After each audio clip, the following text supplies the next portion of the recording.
amigos. Sou Claudete Moura, estamos estudando o Livro dos Espíritos e hoje na parte que fala sobre o panteísmo. O que é o panteísmo? É uma palavra que vem do grego, onde pan quer dizer tudo, todo, e o theos, Deus. Então, o panteísmo é um sistema filosófico onde Deus é um conjunto de tudo que existe. Isso que é o panteísmo. Em todas as concepções panteístas há sempre um fator comum, ou seja, Deus é o todo ou o todo é Deus. Existem vários tipos de panteísmo. No panteísmo psicológico, por exemplo, é um sistema que considera Deus a alma do mundo, o qual seria o corpo da divindade. O mundo seria o corpo de Deus, e Deus a alma do mundo. Isto é o panteísmo.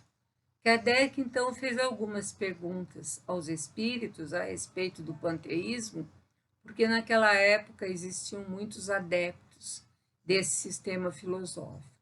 Então, na questão número 14 do Livro dos Espíritos, Kardec pergunta o seguinte: Deus é um ser distinto ou seria, segundo a opinião de alguns, a resultante de todas as forças e de todas as inteligências do universo reunidas?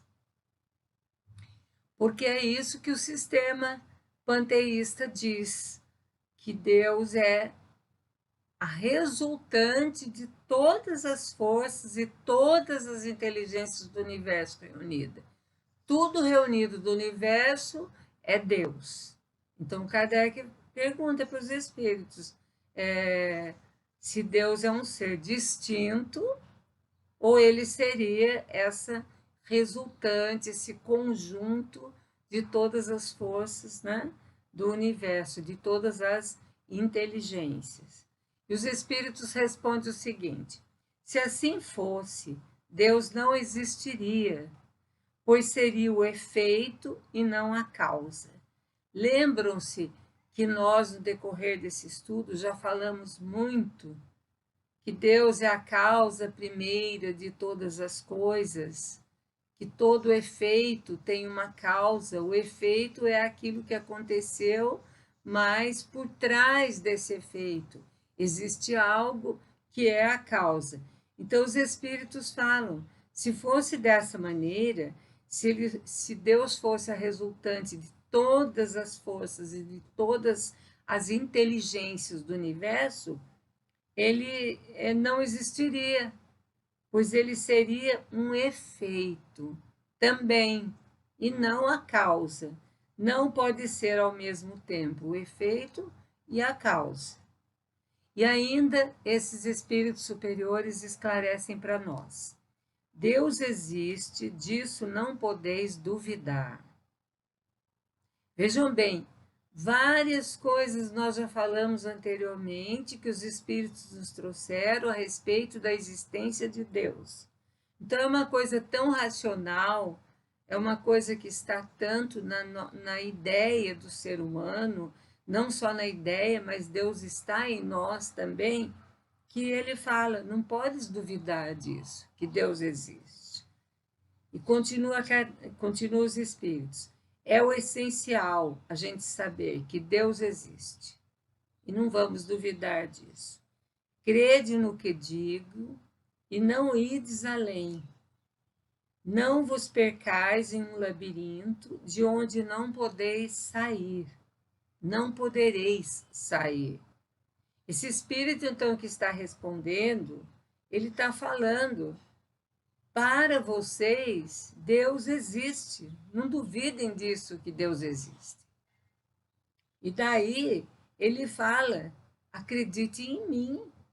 Não precisam ir além, procurando em outras coisas, né? Não vos percais em um labirinto de onde não podereis sair. Isso não vos fará melhores, mas talvez um pouco mais orgulhosos, pois acreditareis saber e em realidade nada sabeis. Ele já colocou cada um no seu lugar. Fica procurando sistemas filosóficos para explicações que ainda não temos condições de entender e de abarcar com a nossa inteligência dentro desse nosso processo evolutivo. E esse espírito continua: deixai de lado, portanto, todos esses sistemas. Tendes inúmeras coisas que vos tocam mais diretamente, a começar por vós mesmos. O que ele quis dizer? Para de procurar coisas que vocês ainda não estão preparados para saber, voltem-se para vocês mesmos. É aí que vocês têm que procurar. Estudai vossas próprias imperfeições, a fim de vos livrardes delas. O que vos será mais útil do que querer penetrar o impenetrável. Por enquanto, para nós, Deus é o impenetrável. Então, o Espírito nos dá um conselho muito bom. Voltem para vocês mesmos. Voltem para o seu interior. E não é isso que a doutrina espírita fica falando para nós sempre? Autoconhecimento. Vamos procurar as nossas imperfeições, estudá-las para a gente poder nos livrar delas. Não é isso? É isso que o Espírito está falando para nós. Então, ele nos dá uma lição. Para de tentar penetrar o que é impenetrável. Deus é um mistério para nós ainda. Nós começamos a ter, assim, algum anúncio de longe, mas a gente sabe que ele existe. Isso aí, como o Espírito está falando, não podemos duvidar da existência de Deus. Por quê? Pelas suas obras, por tudo que nós vemos diariamente, que existe um ser, uma inteligência maior no universo, que tudo provê, que tudo sabe, que tudo abarca. E na questão número 15, Kardec continua, então, perguntando: que pensar da opinião segundo a qual todos os corpos da natureza, todos os seres, todos os globos do universo seriam partes da divindade e constituiriam, pelo seu conjunto, a própria divindade? Olha o que Kardec está perguntando para os espíritos. Que pensar dessa opinião? Quer dizer que na época de Kardec existia fortemente na sociedade alguns adeptos dessa doutrina, que é o panteísmo, a doutrina panteísta. Que pensar da opinião segundo a qual todos os corpos da natureza, todos os seres, todos os globos do universo seriam partes da divindade? Então, Deus seria formado de todos os corpos da natureza, de todos os globos, de todos os seres, e, pelo seu conjunto, constituiriam essa divindade. Ou seja, Kardec fala, que pensar da doutrina panteísta? Porque é a doutrina panteísta que fala isso, que Deus é um conjunto de tudo que existe. E olha o que os espíritos respondem. O homem, não podendo fazer-se Deus, quer ao menos ser uma parte de Deus.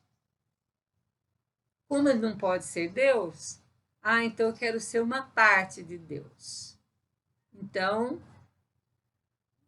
tudo isso constitui a divindade, e eu no meio, fazendo parte dessa divindade. No livro Céu e Inferno, Kardec fala o seguinte, a respeito desse sistema filosófico, a doutrina panteísta. O panteísmo considera o princípio universal de vida e de inteligência como constituindo a divindade.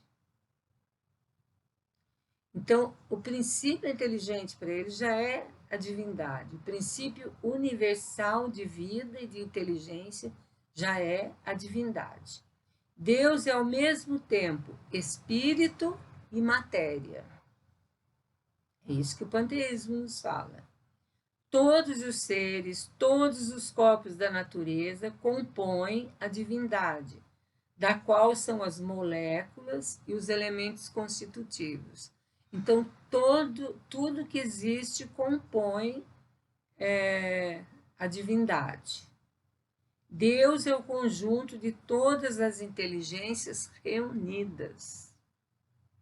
Todas as inteligências menores reunidas, segundo o panteísmo, dá uma inteligência maior, que seria Deus. Cada indivíduo, sendo uma parte do todo, ele mesmo é Deus. Por isso que os espíritos respondem naquela questão anterior que o homem, não podendo ser Deus, ele quer ser pelo menos uma parte de Deus. Nenhum ser superior e independente comanda o conjunto. Nessa doutrina panteísta, não existe nenhum ser independente, nenhum ser superior comandando tudo, né? O conjunto. O universo é uma imensa república sem chefe, ou antes, onde cada um é chefe com poder absoluto. Então, é uma bagunça, né, gente? Porque se não tem uma inteligência maior que comanda tudo, e todos, né, todos podem com poder absoluto, como seria o universo? Seria uma bagunça total, né? Pergunta-se, como um todo perfeito pode ser formado de partes tão imperfeitas e tendo necessidades de progredir? Porque se Deus é formado de tudo que existe, ele é ao mesmo tempo espírito e matéria, a matéria, ela muda. Ele perderia essa imutabilidade. Cada parte estando sujeita à lei do progresso, disso resulta que Deus, ele mesmo, deveria progredir?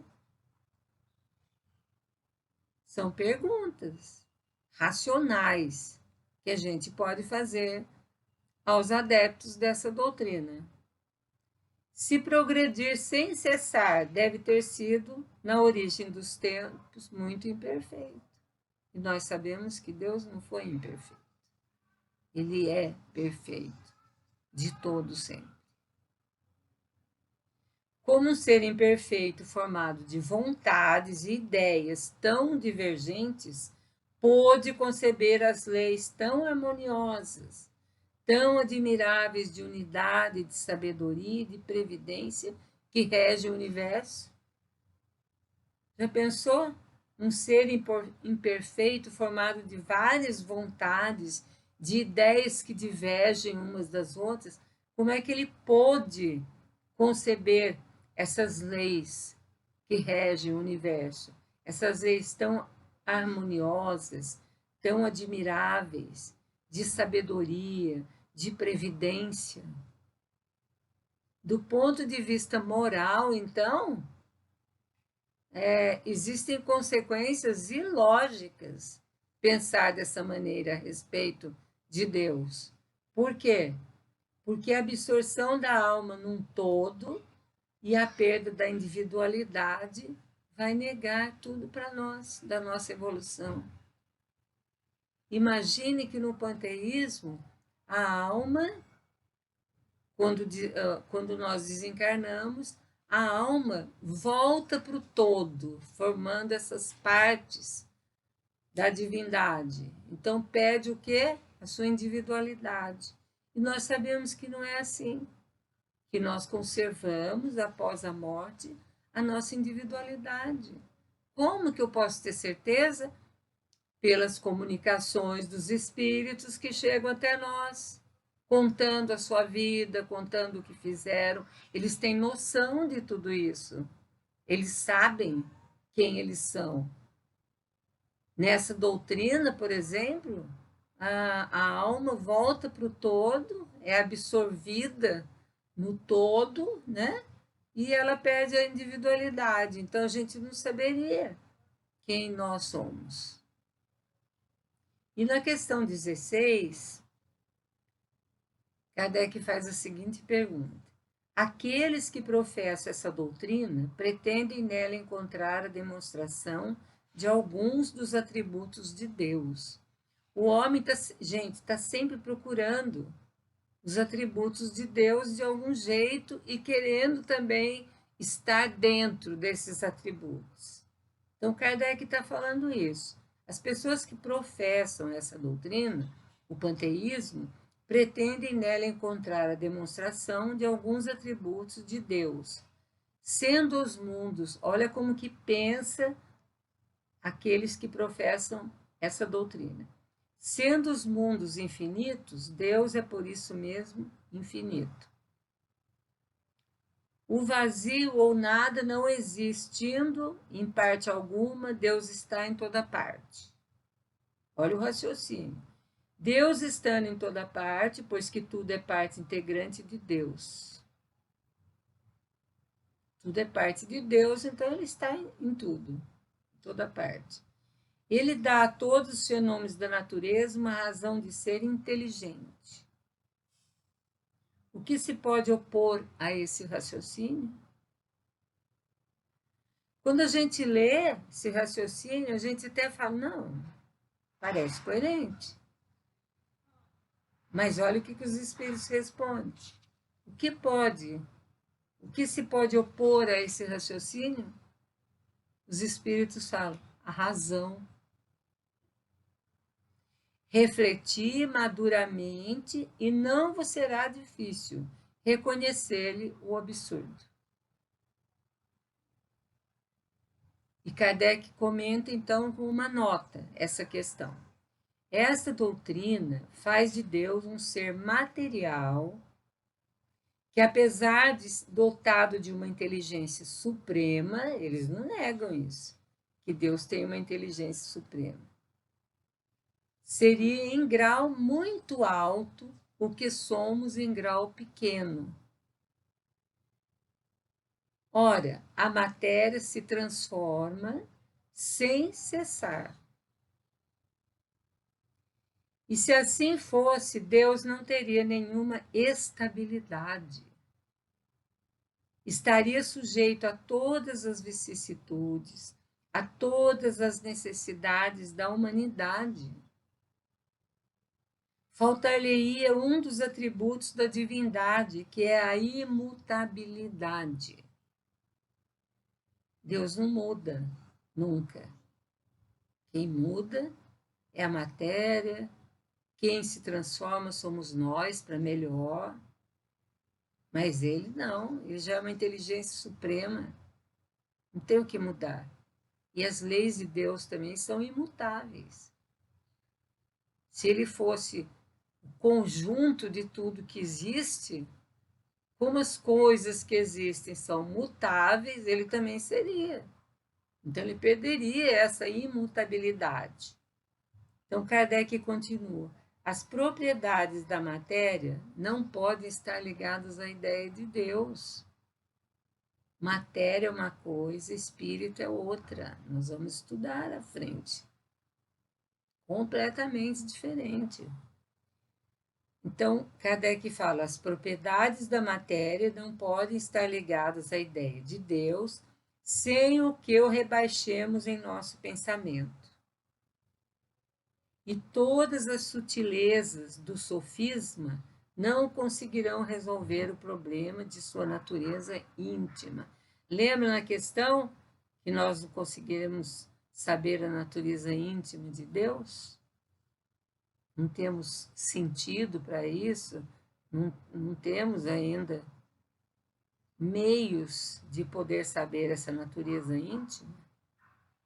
Não sabemos tudo o que ele é, mas sabemos o que ele não pode ser. Olha a inteligência de Kardec. Nós não sabemos tudo que Deus é, porque não temos ainda condição. Mas nós sabemos o que ele não pode ser.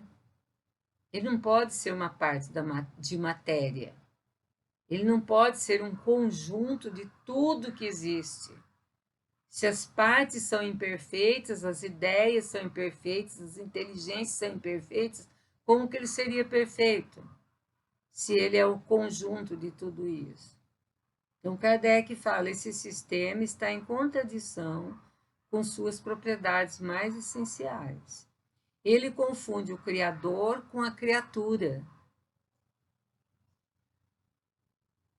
Exatamente como se quisesse que uma máquina engenhosa fosse uma parte integrante do mecânico que a concebeu. Tem uma máquina ali. A máquina faz de tudo. É uma máquina muito boa. Quem concebeu essa máquina? O mecânico. A máquina é parte do mecânico? Não, de jeito nenhum. O mecânico é uma coisa, a máquina é outra. É uma obra dele. A inteligência de Deus se revela em suas obras, como a de um pintor em seus quadros. Quando a gente vê um quadro muito lindo, a gente quer saber quem pintou esse quadro. E a gente fala, nossa, que maravilha. Mas a gente sabe que o quadro é a obra do pintor. Ele não é o quadro. Ele não é a obra. E a obra não é o pintor. Então, as obras de Deus não são Deus. Deus é outra coisa completamente diferente. É o único, é superior, inteligência suprema. Mas as obras de Deus não são o próprio Deus. Assim como o quadro não é o pintor que o concebeu e executou. Eu acho que ficou claro para nós essa ideia de panteísmo e como que os espíritos refutaram essa ideia. A doutrina espírita trouxe um novo conhecimento a respeito de Deus, a respeito do universo, a respeito da criação, dos elementos gerais do universo. O tradutor desse livro que nós estamos estudando, ele sempre faz umas observações que eu acho, sim, conveniente a gente ver, que esclarece bastante para nós o que a gente está estudando. Ele fala o seguinte, compreender, afinal, que a criatura não é o Criador, tal a máquina inventada pelo homem não é o homem, isso nós temos bem claro, ou o quadro pintado pelo artista não é o artista, traça um marco na evolução moral e espiritual humana.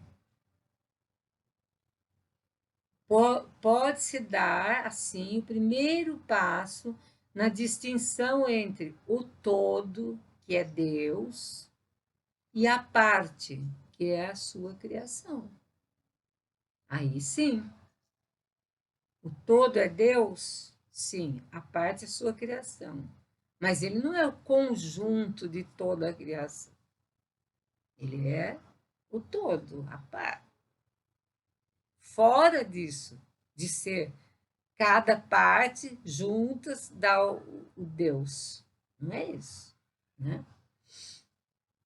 Diz Allan Kardec, as obras de Deus não são o próprio Deus. E o que nós vimos agora há pouco, no comentário de Kardec.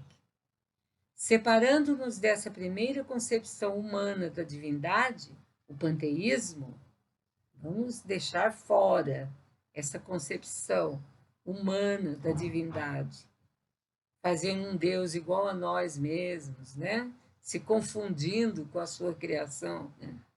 Damos início ao reconhecimento de Deus como mistério a ser reverenciado, sentido, e o homem é posto assim no seu lugar de admirador, sabendo antes que não é Deus.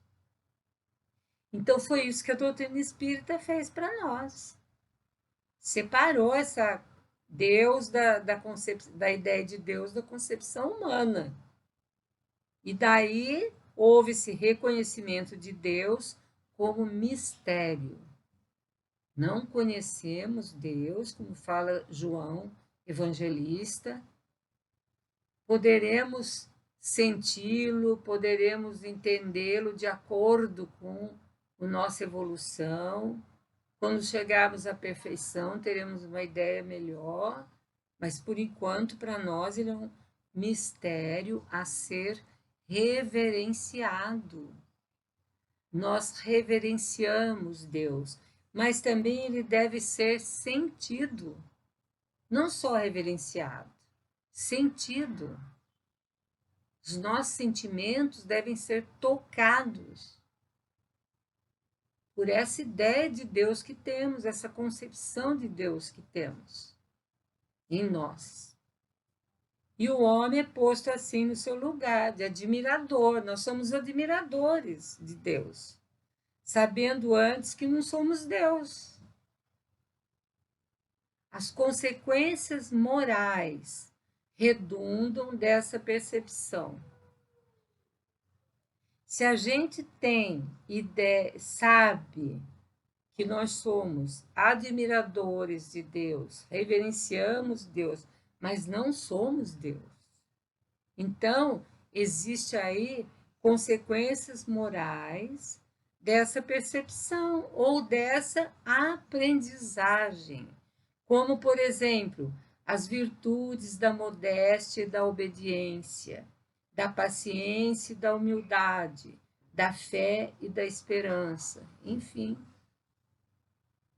O que nós podemos fazer para chegarmos mais perto de uma concepção de Deus, uma concepção existencial de Deus, uma concepção que temos de que Deus existe, que Ele está em nós, que nós estamos submersos nesse universo e as leis divinas nos protegem de todos os males, estão sempre conosco em todos os momentos da nossa vida. Então, o que nós podemos fazer dessa percepção, desse mistério? Vem aí então o quê? As consequências morais dessa percepção, dessa aprendizagem que nós fazemos.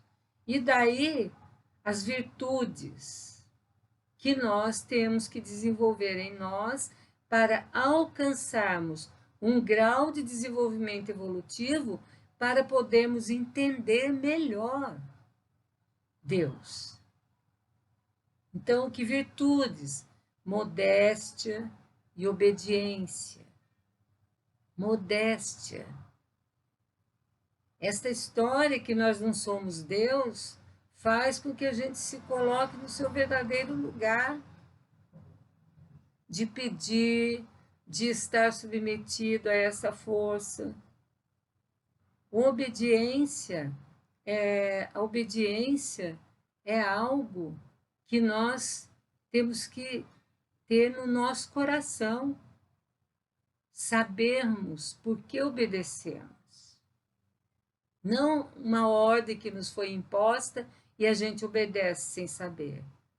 Mas quando, pelo pensamento, nós chegamos nessa concepção melhor de Deus, então essa obediência às leis divinas, ela vem da nossa mente, do nosso coração, nos ajuda. Outra virtude, paciência e humildade, tão difíceis de serem desenvolvidas. E fé e esperança.